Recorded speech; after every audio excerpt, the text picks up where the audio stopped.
At a place like Ohio State, I mean, that's what you expect. You expect to be around talented guys, not just at the quarterback position, but I mean, offensive line, DBs, safeties. I mean, there's talented people everywhere. It's a great opportunity for me. But I'm not doing it by myself. I definitely have Coach Day with me. I have Coach Wilson. I have a lot of good people. But it's definitely a great opportunity. Could you just kind of give your impressions of each of the three guys, CJ, Jack, and Kyle? What you've seen so far? I think that all the guys are different, but all the guys are complete grinders. I mean, we had an 11-week kind of off-season cycle, and they all came out and they grinded and they came to work every day and they just tried to put their best foot forward, and then they just try to get better every single day, and that's kind of our mindset in the room as we kind of continue to move forward. Corey, how do you set up? I know you talked about in the spring the rotating guys, let them all have a chance to build that body of work. How do you structure these first couple of weeks? Because Coach Day said that you guys would like to maybe have a decision by the middle of camp. So how do you manage that on a daily basis for these practices and rotating? Every single rep's scripted. We know who's taking what plays at what opportunity. Guys are going to have their opportunities to make a play, but it's nothing that's new to Ohio State of competition.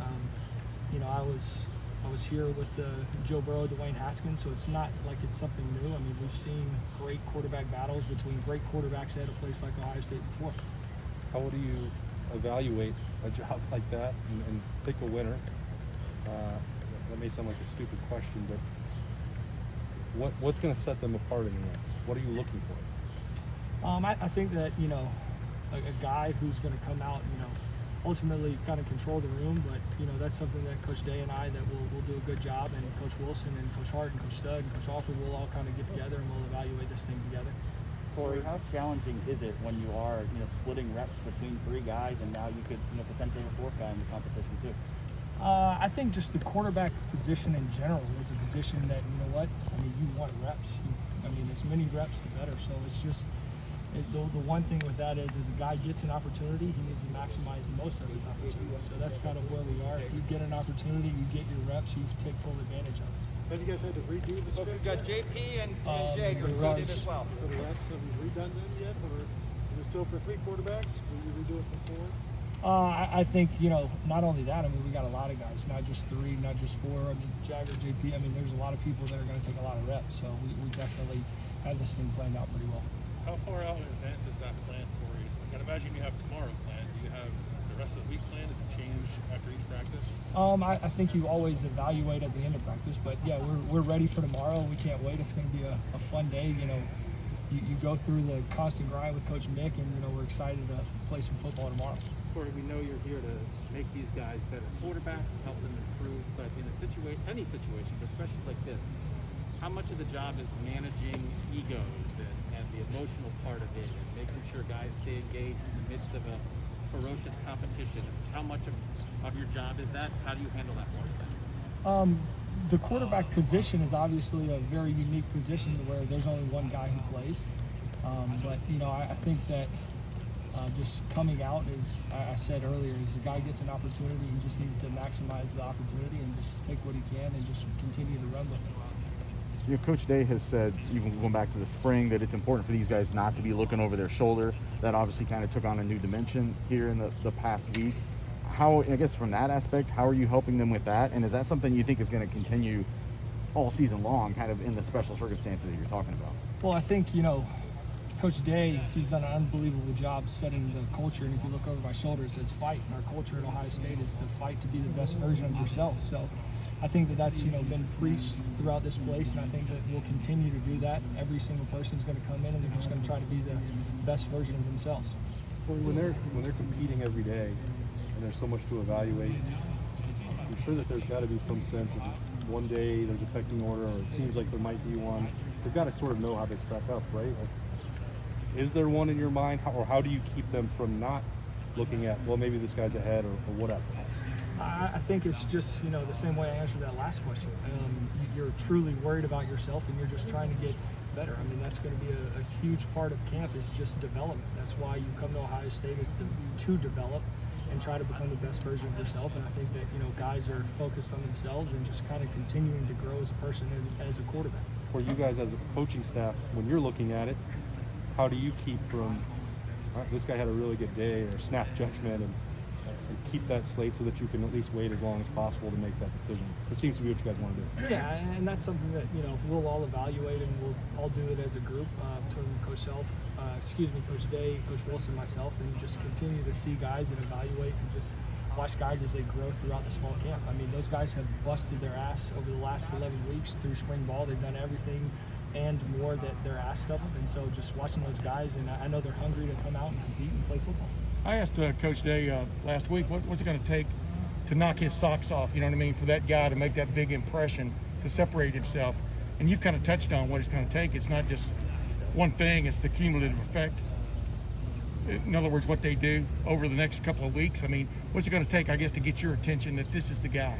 Well, I mean, just like you said, it's not just one day, it's not one period, it's not one throw. It's just continuing to be consistent and continuing to go out there and just grind and get better and just take the daily approach of how can they develop and how can they come out and be, I know I said it, but the best version of themselves, and just continue to grow throughout this process. CJ talked about always having a chip on his shoulder. He was a late bloomer and all that kind of stuff. How much do you sense that that's an essential part of him? I'm sorry, say that again? How much do you sense that that's just an essential part of him? That the chip on the shoulder mentality. Yeah, I mean, I think that, he's a guy, he's extremely competitive, he's a grinder, he loves to work hard, but, all these guys are. They all want to compete. That's why you come to Ohio State. That they know that nothing's going to be given to them and everything that Ohio State's earned. And I think that, for ultra competitive guys, ultra talented guys, that this is the place that you want to be. In what ways has Kyle improved the most since he got here? What ways has Kyle improved the most since he got here? Well, I think that, coming in as a younger kid and just kind of growing and learning, but Kyle's done an awesome job. What I appreciate about Kyle is everything that he's asked, he does, and he's a constant grinder. And, like I said, all those guys, they've done an unbelievable job throughout these, especially during spring, but then also this offseason of coming out and grinding, competing, and just trying to maximize what they can do and the opportunities that they have. Corey, Justin and Dwayne, pretty much everybody who's worked with Coach Day, you talked about it taking about a year to understand or get comfortable in the playbook, however they want to describe it. What is it that is so challenging about learning how to do this? I think that, what we ask of the quarterbacks is a lot. We put a lot on those guys' plate, and, for them to come out and have the opportunities and grow and do those kind of things, I mean, it's really important, but, I mean, ultimately it's just, guys as they come out, it's what they can handle, and what if they can handle more, you give them more. And so that's kind of our mindset. Is it the size of the playbook? Is it just the responsibility? The one thing you should even put your finger on that makes it why it takes a year to get comfortable doing it? I mean, playing quarterback's a hard position. I mean, we ask a lot of those guys. We ask them to know protections, we ask them to know routes, we ask them to know defensive structure. So it's really just on the kid. As much as he wants to grasp, he can go out, and the more that he can handle, the more that we'll give the quarterback. And Corey, what are some leadership tools that you guys use to help these guys develop? I know that no stone unturned, you try everything. What are some specific things that you run these guys through? I just think just an opportunity to be around your guys, be around the locker room. I know Coach Mick does an unbelievable job with leadership, giving those guys just a sense of ownership. And so if you give those guys a sense of ownership and just give them the opportunity to lead, I think without an opportunity to lead, it's hard. So just giving them the opportunity to kind of go out and just be a leader themselves in day to day, whether it's a workout, whether it's a throwing session, whatever that is, just giving those guys a chance to do it. No books, videos, anything like that that you guys try? There's definitely some stuff that we like to talk about in our room that we kind of keep between us. So Do you believe in So this is like the biggest story in college football. I know you can't talk about the guy, but when the guy who's not here gets whatever that is, will it become kind of like a four-man thing, or does the guy who's not here, I mean, is he just going to be like, go in the weight room and learn the playbook and figure out where your dorm is? Like, we know the other three guys have put in a ton of work so far, but can a guy kind of show up and get in the mix, or would he just be on a completely different level from those guys that he's just going to be learning the ropes? Doug, I think we got to hold off on that. I mean, everybody knows what you're talking about, and it'll turn into more than just this guy. I'm just really concerned about identifying somebody. Corey, do you believe in a player? Do you believe in a? Just not speaking in specifics about him as a person, just in general. I mean, how essential is it that you have time in the system? Well, yeah. I mean, quarterback is a position of reps. The more reps you get, the better that you'll feel. So, being around, taking reps, being around the guys, being around the team, that's obviously a vital piece of playing quarterback. Corey, do you believe in a quarterback being a gamer more than a good practice player?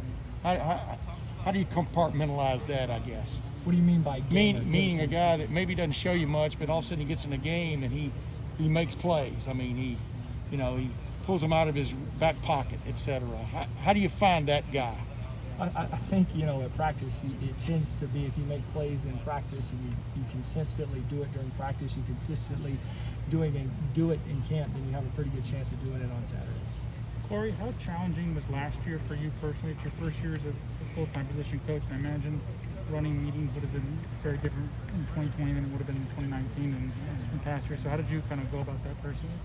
You know what? It absolutely was challenging, but it was challenging for everybody. And so, if you didn't adapt, you didn't figure it out. I mean, I got pretty good at Zoom, so that was always kind of fun. But, it was definitely unique, but it was also unique to everyone. Do you have a style? Two more questions, folks.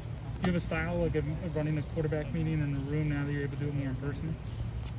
I think your style is always constantly developing, just depending on who's in your room and how you're trying to reach a guy and what ways guys learn. Do they learn via film? Do they learn on the board? Do they learn in the walkthrough? So that's always kind of changing, and you try to adapt to the players that you have in your room. I know Urban is busy, but how much does he talk to you about what's going on with the quarterback situation, and how much do you lean on him? Oh, I mean, Coach is my guy. He's obviously, a huge role model. I talk to him every day. So, I mean, he's a guy that, I have in my pocket. If I need to call him, I call him. And, he's definitely an important piece to me, and he's a good guy to lean on. For sure. How much has he been interested? How interested is he in this quarterback situation?